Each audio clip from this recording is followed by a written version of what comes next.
अस्सलाम वालेकुम। हक मौजूद सदा मौजूद जी सिंध। जीअं त 7 डिसंबर ते मुहाजिरनि असांजा रोड रस्ता रोकिया बंदि कया विया त असां तव्हांखे एकता जो ॾियारो न मल्हाइण ॾींदासीं कल्चर डे। 24 डिसंबर ते मुहाजिरनि जो कल्चर डे आहे। सभु सिंधी अचो गॾिजो त इन्हनि जा बि रस्ता रोकियूं त ख़बर पवनि त कीड़ो कीअं मरंदो आहे।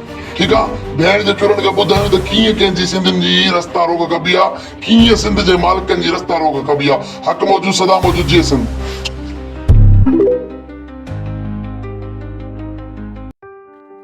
अस्सलाम वालेकुम, क्या हाल है? खैरियत से हैं? ठीक ठाक हैं आप लोग? अजीज़ान मोहतरम, एक तो फोरके चौरंगी पे एक वाक़या हुआ है दर्दनाक, जो सुबह से जिसकी वीडियोज़ आ रही हैं कि बच्चा कॉलेज के लिए निकलता है, उसको डंपर कुचल के चला जाता है, लेकिन इसका कोई हल नहीं होगा। हम लोग मतलब कराची वाले मरने के लिए तैयार हैं, आपका कोई पुरसाने हाल नहीं है। ऊपर से कल परसों जो हुआ है सिंधी कल्चर डे के हवाले से जो ड्रामेबाजी की गई, बाकायदा तौर पे एक अच्छा खासा जो रैली निकल रही थी हमारे सिंधी भाइयों की, उसको जानबूझ के इसमें किसी ने इंतशार फैलाया, जिसके बाद जो है वो वही हुआ जो मैंने अभी थोड़ी देर पहले वीडियो में कहा था कि बाकायदा धमकियां आ रही हैं कि 24 दिसंबर को महाजिरों का है, और मां बहन की गालियां कि महाजिरों ने हमारा रास्ता रोका है। इनका मतलब ये है कि ये शायद इनको पता नहीं है, अंधे गूंगे बहरे हैं। मेरे दोस्त, आप लोग नादानी की जो पट्टी कब तक आंखों पे बांध के रहोगे? क्या आप लोगों को पता नहीं है कि सिंध में, पूरे सिंध में जो है आपका भुट्टो जिंदा है। सिंध में पुलिस जो है वो महाजिरों की नहीं है, अदालतें महाजिरों की नहीं है, वरना अगर अदालतें और पुलिस महाजिरों की होती तो शायद ये नौबत ही नहीं आती कि किसी को कानून हाथ में लेने दिया जाता। आपका जिस रूट पे आप बोलते, आपको उधर से निकालते और आपकी कोई मूंछ का बाल भी टेढ़ा कर देता तो उसका जिम्मेदार महाजिर होता। लेकिन महाजिर ने आपका कोई नुकसान नहीं पहुंचाया, लेकिन आप लोगों के दिलों दिमाग में बोझ भरा हुआ है कि महाजिरों ने ये काम कर दिया है तो महाजिरों को अब हम छोड़ेंगे नहीं। जी हाँ, आप लोगों को याद होगा जब से ये इमरांडू वाला मामला हुआ है, तो मैं कब से कह रहा हूं आप लोगों से कि 10 मई का हुआ था, उसके रिएक्शन में इमरांडुओं ने जो है वो भारत को सपोर्ट किया था, और फिर उसमें जब इन लोगों की बोलती बंद कराई गई, इन गद्दारों की, तो मैंने उसी वक्त भांप लिया था। मैंने कहा था देखिएगा सिविल वॉर होगी, क्योंकि इंडिया हमसे हार चुका है और अब वो अपने इमरांडुओं को इस्तेमाल करेगा। और इमरांडुओं ने क्या कुछ किया। अब भारत को वो वहां से इमरांडो से वो चीज नहीं मिल पा रही है, तो उसने यहाँ कुछ शरपसंद अनासिर छोड़ दिए हैं जो सिंधी महाजिर पठान, सिंधी महाजिर पठान करके, सिंधी पंजाबी करके फसाद मचा रहे हैं। और उसके नरगे में आके, उनके चालबाजी में आके हमारे सिंधी भाई जो हैं वो ये सोच रहे हैं कि शायद इनकी जो रैली थी उसको महाजिरों ने रोका। शर्म आनी चाहिए।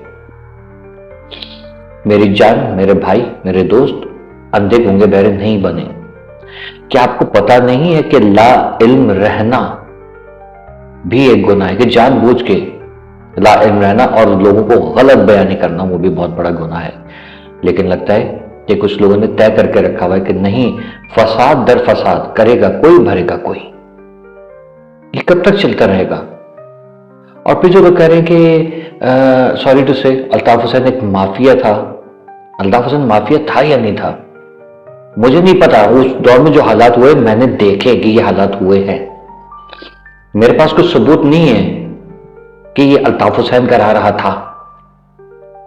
जैसे उजैर बलोच को आज रिहा कर दिया ना, बरी कर दिया, कि उसके ऊपर जो भी इल्जामात थे, सरदार उजैर बलोच, तो उसके ऊपर जो भी इल्जामात थे सच्चे साबित नहीं हुए, क्योंकि उसको इल्जामात लगा लगा के उसको गालियां दी सब लोगों ने, मां बहन की, बुरा भला बोला, लेकिन उजैर बलोच रिहा हो गया बाइज्जत बरी, यानी कि कोई सबूत नहीं थे। ऐसे ही अल्ताफ हुसैन के भी सारे केसेस से अल्ताफ हुसैन बरी हो चुका है। ठीक है, अब क्या पता कि नवाज शरीफ भी बरी हुए, जरदारी साहब भी बरी हुए। तो मेरे भाइयों बहनों, इल्जाम लगाना तहकीक किए बगैर जो है ना बहुत बड़ा एक जुर्म है। पाकिस्तान की या दुनिया की अदालत में नहीं, अल्लाह रब्बुल इज्जत की अदालत में जुर्म है बहुत बड़ा, लेकिन हम लोग मुजरिम है, सर्टिफाइड मुजरिम है। मैं वाहिद बंदा हूं यूट्यूबरों में जो सबसे पहले लोगों को यह अवेयरनेस दे चुका हूं कि आपस में नहीं लड़ना, लेकिन बाकायदा तौर पे लड़ाया जा रहा है। और हमारे सबसे ज्यादा भड़कता कौन है? हमारे सिंधी भाई भड़कते, और सिंधी भाई में भी वो कि जिनको मजा आता है लड़ाई झगड़ा करने में, और वो सिंधी भाई नहीं लड़ते जिनको पता है किसी के खून के कतरे की भी जो कीमत है ना वो कितनी ज्यादा है। किसी के घर जो बर्बाद होता है ना, तो कैसा फील होता है, हमारे उन सिंधी भाइयों को पता है, इसलिए वो फसाद नहीं मचाते। लेकिन कुछ 2-4 लोग यूट्यूब पे, टिकटॉक पे, फेसबुक पे, इंस्टाग्राम पे, वहाँ ट्विटर पे बैठ के जो है बाकायदा तौर पे लोगों को उकसा रहे हैं कि आओ लड़ाई करो, आओ लड़ाई करो। जैसे अफगान बस्ती खाली हुई थी और कहा गया था कि जमीन खाली होगी, आओ सिंधियों आओ कब्जा करो, महाजिरों ने तो कब्जा नहीं किया। क्यों इतना बुग़्ज़ है महाजिरों से? अब जो लोग कहते हैं ना कि महाजिरों को भारत भेजें, तो भाई आप लोग तो खुद भारत जाने की कर रहे हो। वो चंद लोगों की बात कर रहा हूं कि आप लोग तो खुद कह रहे हो सिंध को भारत का हिस्सा बनाया जाए और मोदी हमारी मदद करे। ठीक है, तो आप लोग भारत में शामिल हो जाइए, कराची हम नहीं ले जाने देंगे भारत, क्योंकि हमें नफरत है। ठीक है, ये बात याद रखिए। ऐसे बातें, ऐसे बयानात नहीं दीजिए जिससे जो है वो फसाद बरपा हो। बस ये कि मुसलमान आपस में लड़े जा रहे हैं, अल्लाह अकबर का नारा लगा रहे हैं, हर बंदा ये सोचता है कि मेरा वाला अल्लाह ज्यादा अकबर है, अगले का अल्लाह जो है वो अकबर नहीं है।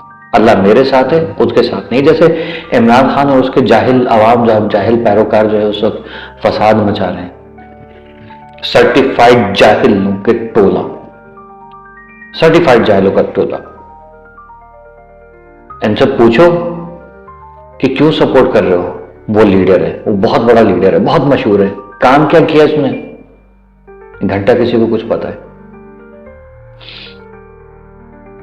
इसी तरीके से ये चंद नाम नेहाद सिंधी, चंद नाम नेहाद महाजिर, चंद नाम नेहाद पंजाबी, चंद नाम नेहाद पठान, चंद नाम नेहाद बलोची मिल के जो है वो सिर्फ और सिर्फ एक दूसरे को उकसाते हैं। आपस की इनकी रंजिशें हैं या एक एहसास कमतरी है जिसकी वजह से ये आपस में लोगों को लड़वा रहे हैं और कहेंगे मजा आ गया, मजा आ गया। कयामत वाले दिन इससे ज्यादा मजा आएगा। जो तुम्हारे फैलाए हुए फसाद की वजह से जो बेगुनाह मरे होंगे, जिनके घर बर्बाद हुए होंगे ना, वो जब अल्लाह के हुजूर खड़े होकर कहेंगे हाँ ये वाला था, यही वाला था, और उस वक्त किसी की माफी नहीं होगी। मैं गुनाहगार हूं तो मेरी नहीं, आप गुनाहगार हो तो आपकी नहीं। कयामत तो हम लोग भूल चुके हैं। कयामत की कयामत में देखी जाएगी। जैसे अल्लाह ताला कोई नाउजुबिल्लाह को, जैसे ये आसिम मुनीर साहब के तरह का कोई मतलब एक पर्सनैलिटी है कि उसके खिलाफ नारे लगा दो तो वो कुछ बोलेगा नहीं, ऐसा कुछ भी नहीं है।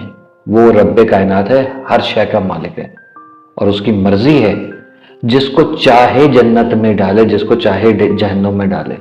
तो हम लोगों को अपने आमाल अच्छे करने, ना कि हम लोगों को एक दूसरे के साथ लड़ाई झगड़ा मार कुटाई करनी है। जिस तरीके से आप लोग फसाद मचा रहे हो, शर्म आनी चाहिए आप लोगों को कि आप लोग देखते हुए भी जो है ना कुछ आप लोगों को समझ में नहीं आती। खैर वाकई में आज पता चल गया कि आप लोगों के हालात इतने खराब क्यों हैं।